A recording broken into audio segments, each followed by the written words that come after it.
Parallel and perpendicular lines from equation. Okay, so we talked about this in the last assignment. What we're really focusing on here is the slope.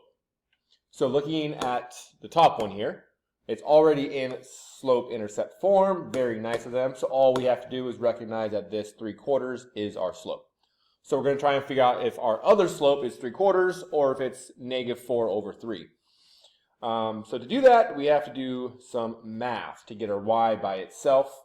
So let's do that. I'll rewrite the equation. Y plus 2 equals 4/3 x minus 2. First thing I want to do is distribute this 4/3 to both the x and the -2. So we get 4/3 x, and then 4/3 times -2. It's 4 times -2 up top, so we get -8/3. And then we're going to take this 2 and move that 2 over to the other side. So we're going to subtract 2 from both sides. Here, let's do this. Okay, so now we're going to subtract 2, cancel, subtract 2. Looking at this doesn't actually really matter. What matters the most is looking at our slope. Okay, because now we have a y by itself. Our slope is 4/3 times x. And really, this -8/3 minus 2, that becomes -8/3 minus 2. The minus 2, we want to put it over 1. Multiply both the top and the bottom by 3. So we get -8/3 minus 6/3, which equals -14/3. It doesn't really matter, once again, what this is, because all we care about is the slope. And the slope in this one was 3/4. Our other one is 4/3. Those are not perpendicular, or they are the same. We need this to be negative for it to be perpendicular. So this one is neither. They're intersecting but not perpendicular lines. Okay. So now we have 2 here. Again, actually, I should say. So boom, let's copy that over. All right. So the first thing I'm going to do is work on this top one. So we'll do that one on the right side. So we have x plus 3y equals 5. We're trying to get the y by itself, so we're going to subtract x from both sides. So 3y equals 5 minus x, and then divide by 3.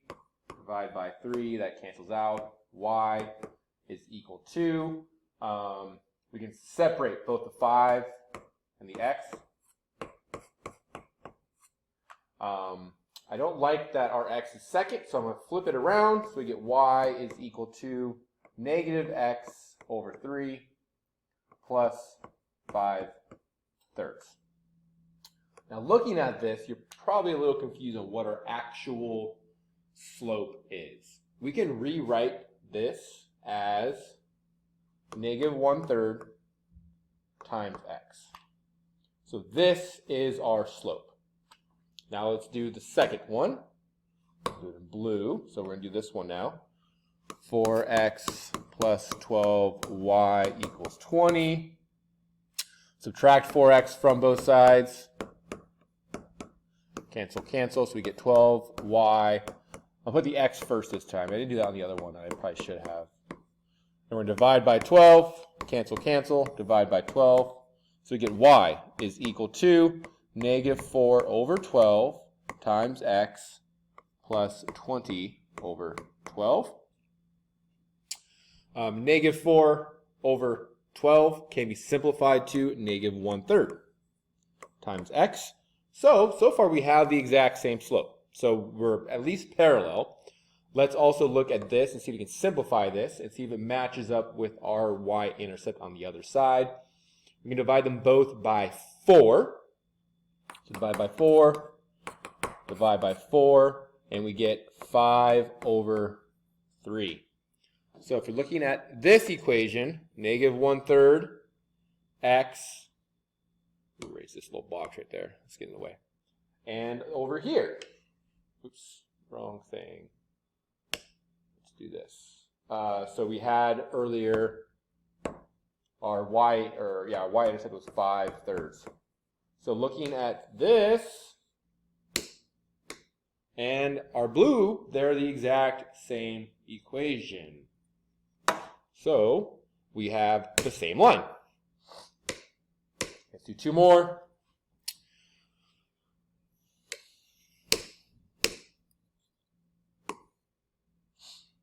All right, the top one is already in slope-intercept form, so all you have to do is deal with the bottom one. We'll do that over here. Erase the lines. So 5x plus 5y equals 20. Subtract 5x from both sides because we're trying to get the y by itself. Cancel, cancel. 5y is equal to negative 5x plus 20. And then divide by 5 on both sides. Cancel, cancel. Y is equal to, okay, let's simplify both these. Negative 5 over 5 is negative 1, or negative x. And then 20 divided by 5 is 4. So looking at this one, we have a slope of negative 1 and a slope of negative 1. However, our y-intercepts are different, so we have different lines, but they are both parallel. Distinct parallel lines. Okay, last one.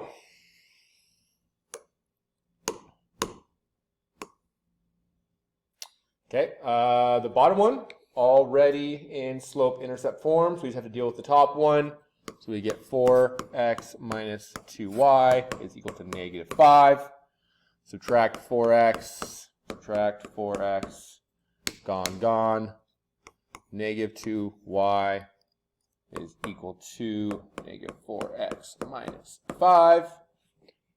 And then we're going to divide by negative 2, divide by negative 2, cancel, cancel. Y is equal to negative 4 divided by negative 2 is 2x. And then negative 5 over negative 2, they both turn positive.